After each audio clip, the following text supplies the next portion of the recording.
218. My antipathy.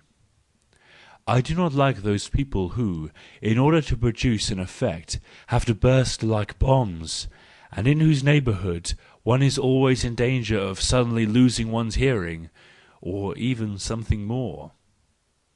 219. The object of punishment. The object of punishment is to improve him who punishes. That is the ultimate appeal for those who justify punishment. 220. Sacrifice.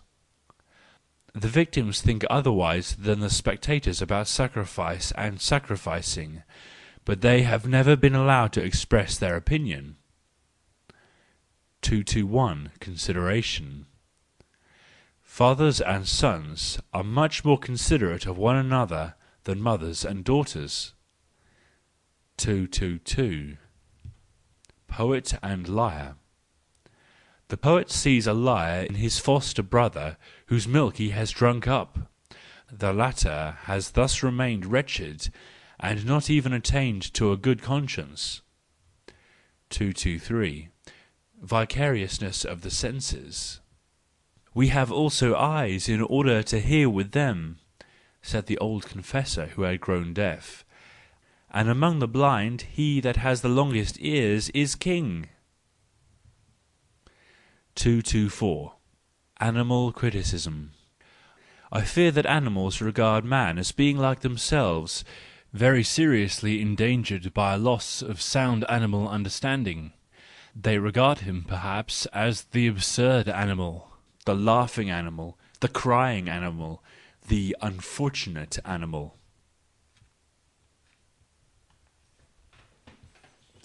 225. The natural. Quote, evil has always had a great effect, and nature is evil. Let us therefore be natural. End quote. So reason secretly the great aspirants after effect, who are too often counted among great men. 226. The distrustful and their style.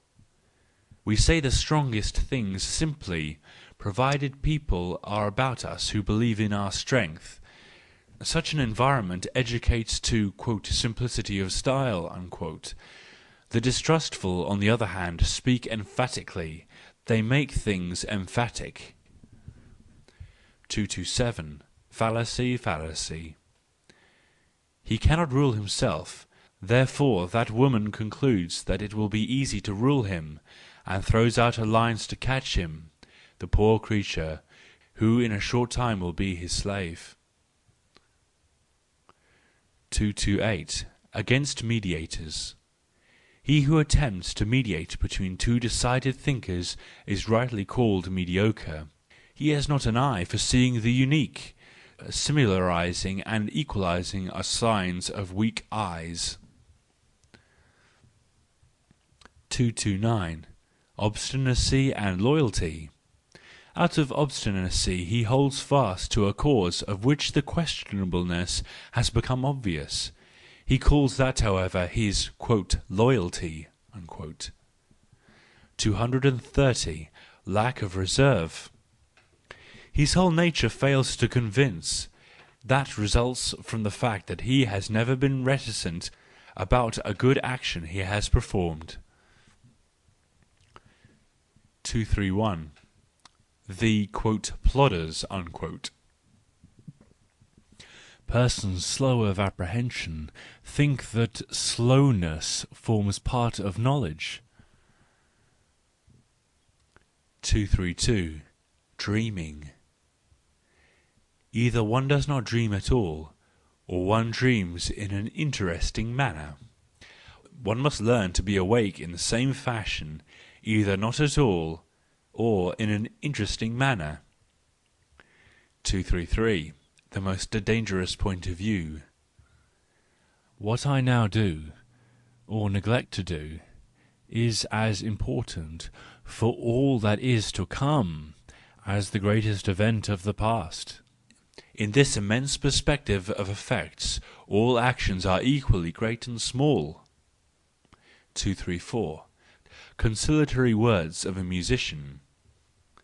Quote, "Your life does not sound into people's ears. For them you live a dumb life, and all refinements of melody, all fond resolutions in following or leading the way, are concealed from them. To be sure, you do not parade the thoroughfares with regimental music, but these good people have no right to say on that account that your life is lacking in music. He that hath ears, let him hear." Unquote. 235. Spirit and Character. Many a one attains his full height of character, but his spirit is not adapted to the elevation, and many a one reversely. 236. To move the multitude. Is it not necessary for him who wants to move the multitude to give a stage representation of himself? Has he not first to translate himself into the grotesquely obvious, and then set forth his whole personality, and cause in that vulgarising and simplified fashion? 237. The polite man. He is so polite. Yes, he has always a sop for Cerberus with him, and so timid that he takes everybody for Cerberus, even you and me. That is his, quote, politeness, unquote. 238. Without envy. He is wholly without envy, but there is no merit therein. For he wants to conquer a land which no one has yet possessed, and hardly anyone has even seen. 239. The joyless person.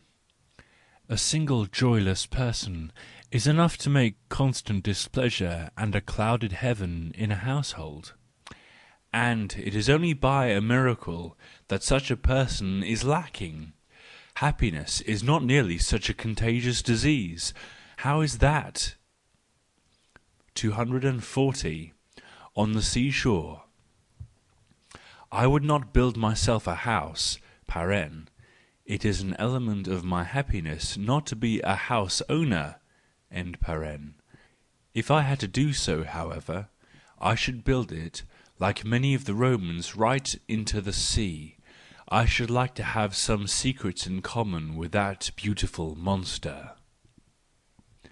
241. Work and Artist.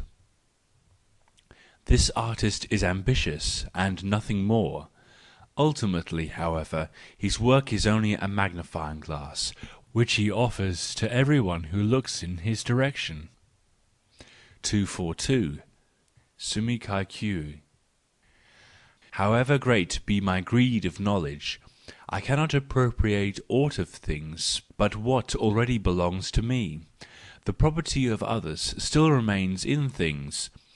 How is it possible for a man to be a thief or a robber?